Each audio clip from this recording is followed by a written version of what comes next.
Olá pessoal, estou aqui para apresentar a vocês mais uma dica de administração pública para você que está se preparando aí para a Receita Federal do Brasil, não é? Para os concursos da Receita Federal. Pois bem, vou trazer uma dica hoje que é fundamental para a nossa matéria. A gente sabe que quando a gente estuda os chamados modelos teóricos de administração pública, ou seja, o patrimonialismo, a burocracia e o gerencialismo, a gente vai, em regra, estudar as características de cada um desses modelos, seus pontos positivos e as suas fragilidades, e vai entender o que isso significou ao longo do tempo, né?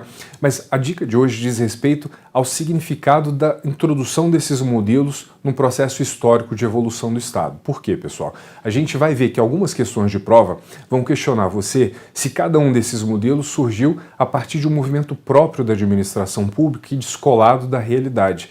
E isso nunca vai ser verdade. Pelo contrário, a gente vai ver algumas questões que vão lembrar a gente do que acontece no mundo real. O que acontece é o seguinte, ou seja, o processo de evolução do Estado moderno vai acontecendo ao longo do tempo. A gente começa lá com o Estado absolutista, depois a gente tem o Estado liberal, depois o Estado liberal democrático, depois o Estado democrático social. Isso significa que o Estado vai mudando ao longo do tempo, o papel do Estado vai mudando ao longo do tempo e a relação ou as relações entre Estado e sociedade também vão mudando ao longo do tempo. Então uma série de padrões históricos vão se alterando do ponto de vista econômico, político, social, cultural e a administração pública vai se transformando em função dessas mudanças mais amplas que ocorrem no mundo em que ela existe, não é? Então, por isso que em algum momento a gente vai ter o surgimento do modelo burocrático para tentar substituir o modelo patrimonialista e é por isso que em algum momento a gente vai ter a introdução do modelo gerencial para tentar superar as disfunções burocráticas. Então a primeira grande mensagem é esses modelos, eles não surgem do nada como movimentos isolados da própria administração pública. Eles surgem como uma resposta e significam uma adequação, uma tentativa de adequação do aparelho do Estado a novas circunstâncias, né, um contexto mais amplo que regulam essas relações entre Estado e sociedade, aquilo que a gente espera e cobra receber do Estado, não é? Então, isso vai surgindo ao longo do tempo. E, ao mesmo tempo, ao pensar nesse processo de evolução, a gente tem que lembrar sempre que, cada vez que surge um modelo, ele não consegue extinguir completamente o outro. Ou seja, mesmo que o modelo burocrático tenha surgido para romper com a lógica patrimonialista, ele consegue isso em alguma medida, mas resquícios patrimonialistas sobrevivem.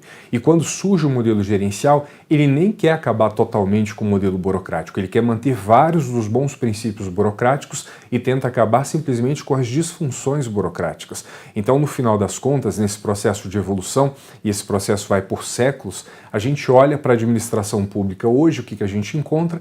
Características dos três modelos. Pensando no nosso caso, muito especialmente, no caso brasileiro, um modelo de administração pública que ainda tem características muito fortes da lógica burocrática weberiana, que já incorpora uma lógica de gestão por resultados, alguns aspectos de uma gestão por resultados, mas que sobrevive também ainda com resquícios patrimonialistas. Ou seja, esse processo de evolução levou a gente a um tipo de administração pública que combina em medidas diferentes traços desses três modelos. Esse também é um outro ponto muito explorado em prova, então muita atenção a essa concepção. E não é à toa que a gente chama eles de modelos teóricos de administração pública, ou seja, o mundo real é muito mais complexo e nesse processo de evolução os modelos vão se misturando na realidade do funcionamento das organizações públicas, ok?